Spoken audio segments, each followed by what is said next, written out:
Aziz tomoshabinlar,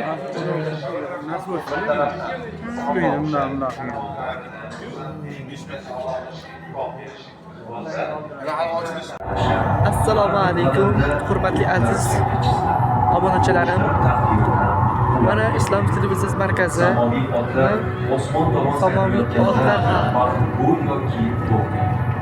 Osmon umid bilan borlik va sayohat cheksiz osmonlar bo'ylab ma'lumot olishimiz mumkin. Ipak yo'li shunchalik kelib turib, bu yog'i Yevropagacha tarqalganligini guvohi bo'lamiz va Yevropaliklar ovqatlarni mazali qilish uchun albatta ziravorlar katta bo'lgan, xususan mana bu yoqda ziravorlardan ham namunalar qo'yib qo'yilgan. hurmatli aziz tomoshabinlar, mana bugun O'zbekistondagi Islom televiziyasi markazi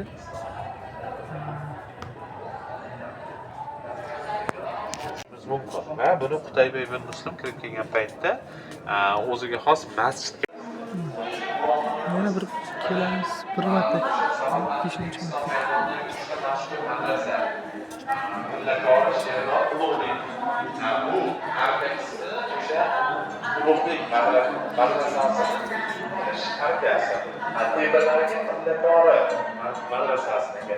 Bu qismi esa boshqa, bu bo'ri amalda kirish qismlariga aniq saqlangan bo'lsa, hokim endi ular yerga dafn qilinib, maqbaralar qurish boshlandi. Ya'ni sag'ana maqbaralar qurish boshlandi. Bu Buxorodagi Ismoil